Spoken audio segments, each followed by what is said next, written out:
buenas noches y bienvenidos a una nueva entrega de este programa de Pedro Beltrán Informa, en el que hoy vamos a hablarles de nuevo de compositores. Le toca el turno a Richard Wagner y comenzamos ya, lo hacemos como siempre con Pedro Beltrán, presidente de la Asociación Europea de Abogados. ¿Qué tal, Pedro? Muy bien, buenas noches y gracias por venir a nuestro despacho.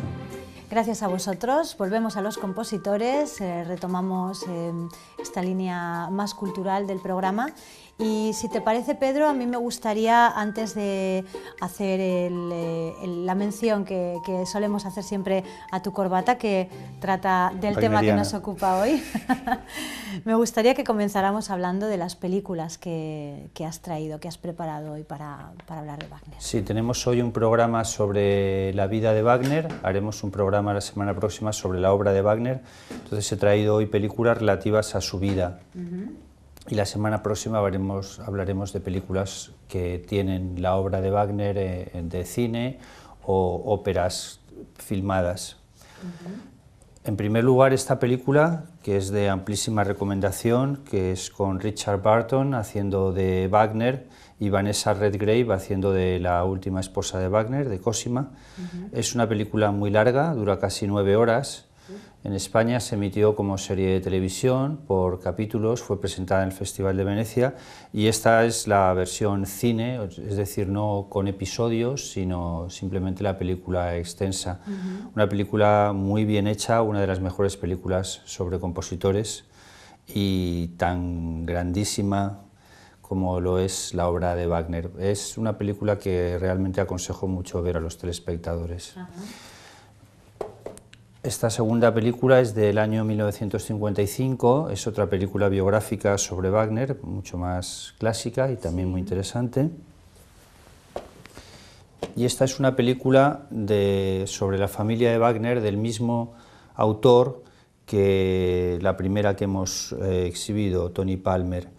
Una película también muy interesante porque todos los entresijos que tiene la familia de Wagner, aquí tenemos en la contraportada de la película a Hitler con dos de las nietas de Wagner.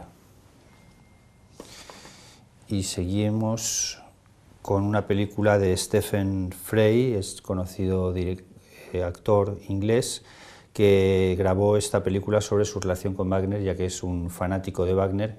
Hizo una visita a Bayreuth y grabó esta interesante película. Y un clásico del cine de Visconti, Ludwig, el rey de Baviera, que tuvo una relación muy especial con Wagner, fueron íntimos amigos, y esta película es interesante porque Wagner está entre los protagonistas de la película. La película trata sobre Ludwig, pero dada la relación tan especial que tuvo con Wagner, Wagner está entre los protagonistas de la misma. Muy interesante también para ver. Esto es lo que hemos traído hoy como cine. Vamos a dejar aquí presidiendo la película de Wagner de Richard Burton. Imagino que viendo esa película uno conoce todo lo relativo a la vida de Wagner, ¿no? Sí, la película abarca un periodo concreto, abarca ya Wagner a partir de los 42 años, deja fuera lo que es la infancia y la juventud. Lo que es la juventud, porque es el mismo actor. En ese sentido, bueno, como a veces en las series de televisión, por ejemplo, la serie de Verdi, pues cogen un actor para la niñez, otro actor para la juventud y ya luego ya siguen con el mismo actor para el resto de la serie. Sí. Aquí no coge un periodo concreto, pero es el periodo más importante, desde luego, de la vida y de la obra de Wagner, con lo cual sí que sirve porque Wagner, en ese sentido, no es un compositor que tuviera una maduración tan joven como otros. Por ejemplo, el caso más conocido, el de Mozart, es decir, Wagner empieza a escribir música de primer nivel relativamente tarde, podemos hablar ya de cuando tenía 30 años. ¿Quién fue Richard Wagner?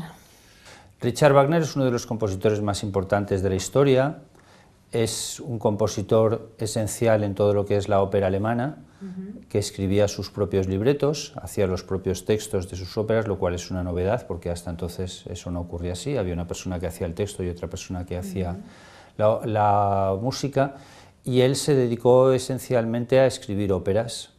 No es un compositor sinfónico en el sentido de que escriba sinfonías, aunque el lenguaje que incluye en sus óperas es un lenguaje sinfónico. Él escribe sus óperas en un sentido nacionalista alemán también. Considera que el arte alemán está por encima de los demás y, por supuesto, de la ópera italiana, y hace unas óperas que son obras maestras, en su inmensa mayoría, y que sobre todo han tenido una enorme influencia en todo lo que viene después.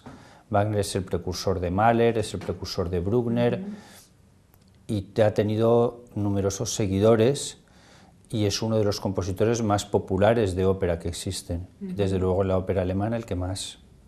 ¿Cómo fue su infancia, Pedro? Wagner nace en una familia relativamente modesta, tenía nada menos que 8 hermanos más, es el noveno de la familia, esto no es tampoco demasiado conocido. Es un aspecto de la infancia en el que la mayoría de los libros, biografías sobre Wagner pasan por encima, tampoco está contemplado en ninguna película.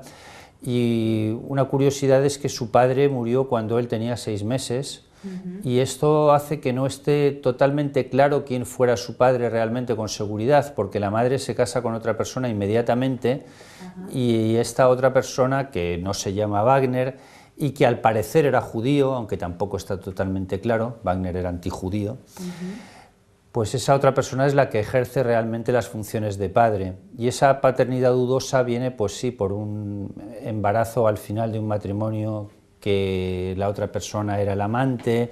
Entonces realmente la definición ahí de la figura paterna queda un poco confusa en torno a quién fue. Para Wagner está claro quién fue su padre, porque como al padre teóricamente biológico no lo llegó a conocer, su padre es el que aparece como marido en el siguiente matrimonio de su madre. Claro. Y él vivió una infancia muy dedicada al teatro, más que a la música. Él parece inclinarse más por el teatro que por la música. ¿Cómo es posible que fuese antijudío habiendo sido criado por un judío? No está totalmente claro si el padre era judío o no era judío. Pero el antijudaísmo de Wagner responde a una tendencia. Él siempre negó que su padre fuera judío, o su padre adoptivo, por así decirlo, pero responde a una tendencia muy habitual en aquella época en Alemania y en Centro Europa, en donde se iba mucho contra los judíos y donde había una voluntad de decir que los judíos eran un pueblo deicida, que era el asesino de Cristo, tema que coge luego Hitler, evidentemente. De todas maneras, no es un tema que esté presente en las obras de Wagner, es decir, el antijudaísmo de Hitler es algo evidente, pero no se nos puede reprochar, o no se le puede reprochar a Wagner, decir, bueno, tú tienes la culpa de que Hitler fuera antijudío. Hitler era un gran fanático de Wagner. Él tenía sus propias ideas en este terreno, y luego está también relacionado con el éxito en la música que tenían algunos judíos, que a Wagner le molestaba mucho. Wagner era un hombre que le gustaba mucho el dinero, que gastaba muy por encima de sus posibilidades y estaba siempre con deudas y con problemas que consigue solucionar al final el rey Ludwig, donde encuentra el mecenas que todo lo cubre y paga todos sus gastos y paga todas las deudas anteriores que tenía, que ya se habían elevado a sumas muy considerables. Pues él criticaba que los judíos estuvieran al frente de la música, y tiene una obra o un panfleto, más que una obra, dedicada a ese tema, diciendo el judaísmo en la música. Concretamente criticaba a un compositor judío alemán que se llama Meyerbeer, que a él le molestaba mucho ese gran triunfo que tenía y ese poderío económico de los judíos en la música. Háblame de su juventud. En la juventud Wagner empieza a dedicarse a la música simultaneándola con el teatro, lo cual es la fusión que él consigue después, porque él mezcla teatro y música. Al fin y al cabo una ópera es eso, una ópera es teatro musical. Y él asiste cada vez con más frecuencia a obras de teatro. Una de sus hermanas es actriz, su padre también está muy involucrado en el mundo teatral, su padre adoptivo, y empieza de todas maneras a descubrir que su pasión es la música y su deseo es escribir música. Pero tiene entonces ya 18 años y no ha escrito nada que sea importante hasta ese momento. ¿Y su madurez? ¿Cómo fue el inicio de su madurez? Empieza con algunas composiciones que no alcanzan el éxito y después ya inicia un periodo en el que sus obras son verdaderamente obras maestras. El holandés errante es la primera de ellas. Y a partir de ahí se hace un compositor famoso y mantiene esa fama durante toda su vida, con altibajos económicos, con altibajos sociales, con problemas de salud también. Era un hombre incluso muy tendente a las depresiones, y a partir de ahí él desarrolla una genialidad extrema, podemos decir, porque era una persona extrema en todo, y escribe sus grandes composiciones que tienen un éxito hasta culminar en las últimas, que son El Anillo y Parsifal, que incluso le llevan a la creación de un teatro propio. ¿Cómo fue su estancia en París? Sí, Wagner estuvo en París con su primera mujer. Él tuvo una vida sentimental bastante agitada y en esta estancia en París sufre porque no consigue el éxito que él está buscando, no llega a esos logros que él tanto ansiaba tener. Él escribe una obra que se llama La prohibición de amar, que no tuvo éxito. Después escribió, ya fuera de la estancia en París, pero relacionada con la misma, escribe Rienzi, que tampoco tiene tanto éxito como él esperaba o deseaba, y no es una obra maestra realmente, que está fuera del canon de las obras interpretables. Y pasa un periodo muy negativo de 2 años y medio en París, en el que sufre mucho por no conseguir el éxito que él añora. ¿Y su estancia en Dresde? En su estancia en Dresde sigue con su primera mujer, Mina, y es nombrado Kapellmeister. Kapellmeister quiere decir director de la ópera de Dresde. Es director de la ópera y es director de la orquesta de Dresde. Y en estos años consigue por primera vez el éxito, empiezan a ser conocidas sus obras y escribe concretamente El holandés errante, escribe también Lohengrin y escribe Tannhäuser durante este periodo de Dresde, y empieza a sentarse como un gran compositor de fama internacional. Después vino el exilio. Sí, porque Wagner se involucra en la Revolución de 1848 con Bakunin. Bakunin es un conocido anarquista y Wagner tenía unas ideas muy revolucionarias, de izquierda, curiosamente todo lo contrario en ese sentido podríamos decir de Hitler, porque Hitler es un nazi de extrema derecha. Poco tiene que ver Hitler con Bakunin, son extremos contrarios.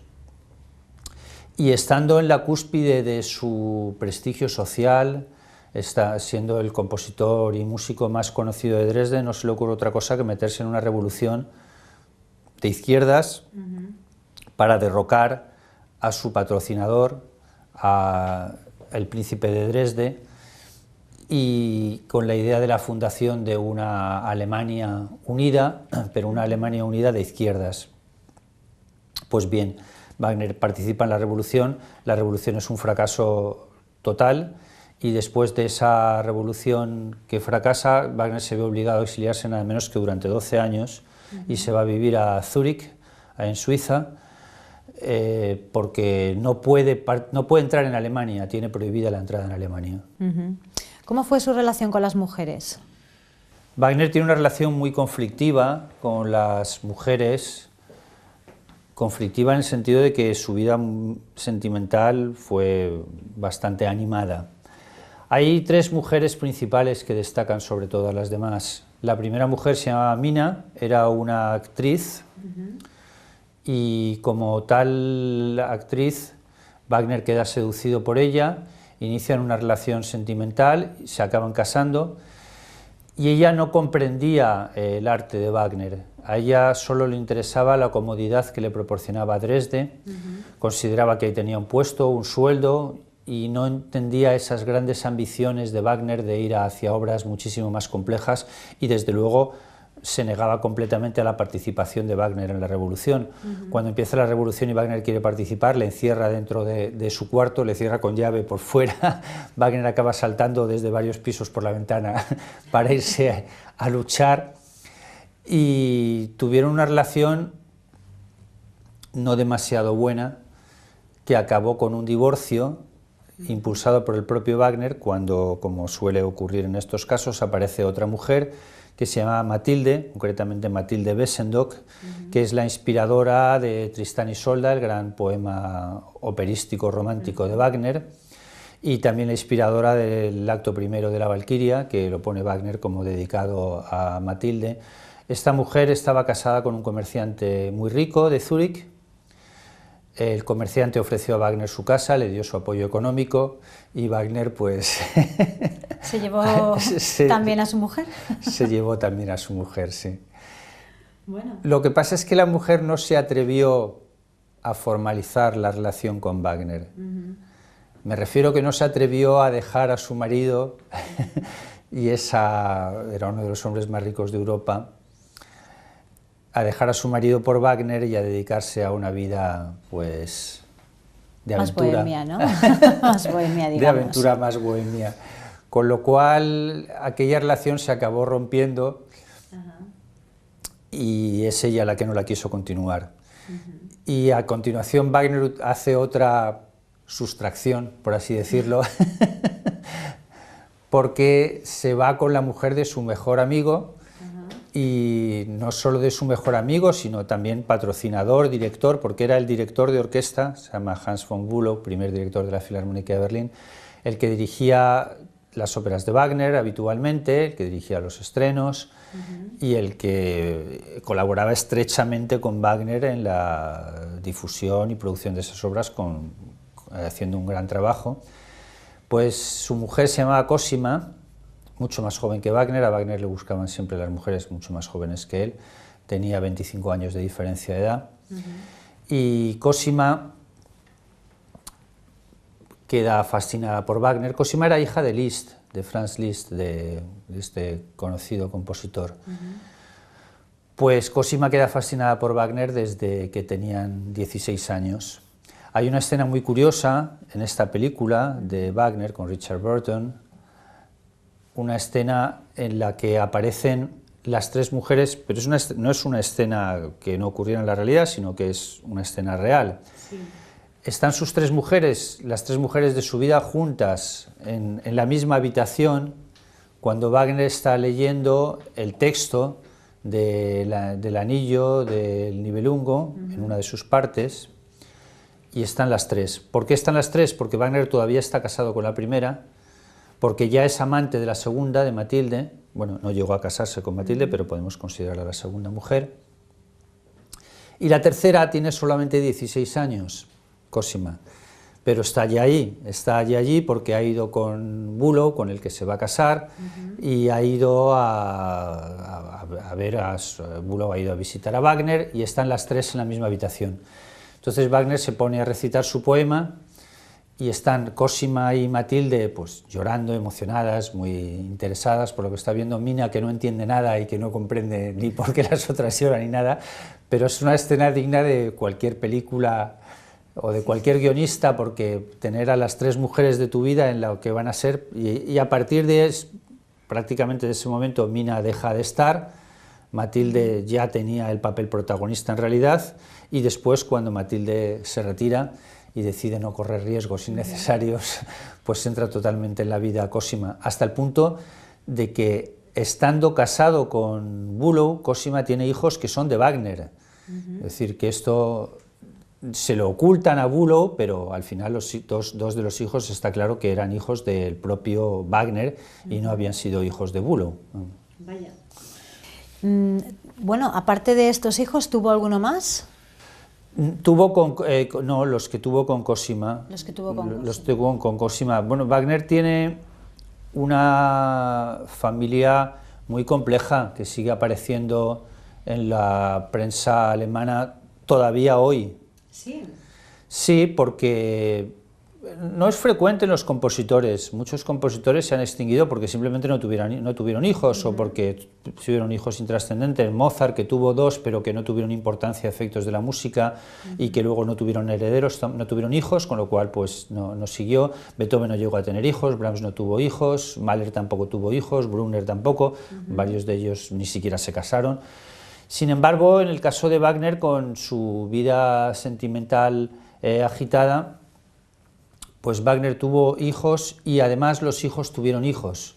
El más conocido de los hijos de Wagner se llama Siegfried Wagner, que cuando nació, poco después le dedicó Wagner a su esposa Cosima una partitura que se llama El idilio de Sigfrido, que es con motivo del cumpleaños de su esposa, de Cosima, y es una de las obras de Wagner más interpretadas en el repertorio sinfónico. Pues el caso es que Siegfried fue también compositor, y lo que ocurre con la familia Wagner es que hereda el Festival de Bayreuth, que es un teatro que hizo Wagner para sus festivales, y lo hereda y ya coincide con la época de Hitler, porque en esa época, es decir, Siegfried y Hitler son contemporáneos, y Cosima, la esposa de Wagner, como era 25 años más joven y además le sobrevivió, llega a ser también contemporánea de Hitler. Claro. Le sobrevivió 50 años nada menos que a su marido. Y de esta forma, Siegfried a su vez tiene 2 hijos que se llaman Wolfgang y Wieland. Estos 2 hijos de Siegfried entran también en el festival, entran en lo que es la dirección del festival, y a su vez Wolfgang y Wieland también tuvieron varios hijos, con lo cual ya nos vamos a la siguiente generación, que siguiendo en el caso de Wolfgang también tuvo un primer matrimonio con hijos y tiene otro segundo matrimonio que inicia relaciones con su secretaria, también con 25 años de diferencia de edad, se casa con ella y tiene otra hija que se llama Caterina, que hoy tiene 35 años de edad, que es la bisnieta de Wagner y es la directora del Festival de Bayreuth. O sea que tiene una familia realmente bastante complicada, con muchas tensiones entre ellos, porque pues Wolfgang se casa con una, luego se casa con otra, las tensiones entre los 2 hermanos de distintos matrimonios, sobre todo cuando hay herencia que repartir, y herencia no solo que repartir, sino herencia viva, porque el festival en sí es una herencia viva. A quien se nombra director del festival, quien tiene incluso otro de los descendientes es un militante de izquierdas que va en contra de la tradición de la familia Wagner, que critica mucho la relación con Hitler. En fin, tiene una familia realmente muy animada. Bueno, nos queda poco tiempo, pero ¿cómo murió Wagner, Pedro? Bueno, Wagner muere de muerte natural, no tiene ningún misterio especial su muerte, pero muere en Venecia, que es un lugar donde le gustaba mucho estar, y donde murió, y la casa en la que vivió en todo su periodo veneciano es hoy el Casino de Venecia. Este es uno de los palacios que hay en las orillas del Gran Canal, y ese Casino de Venecia tiene unas habitaciones que están amuebladas tal y como las dejó Wagner en la época en la que vivía allí, en lo que se llama como Museo Wagner. Él muere relativamente joven, con 72 años de edad. 72 años. Bueno, pues hasta aquí el programa de hoy, no tenemos tiempo para más, es apasionante realmente la vida de Wagner, nos hubiera gustado seguir, pero la semana que viene podremos continuar y hablaremos de su obra. Muy bien, estupendo, pues muchas gracias y hasta la semana próxima. Gracias a ti, Pedro. Nos marchamos, lo dejamos por hoy aquí, pero la próxima semana volveremos a hablar de Wagner, en este caso hoy hablábamos de su vida, la próxima semana lo haremos de su obra. Hasta entonces.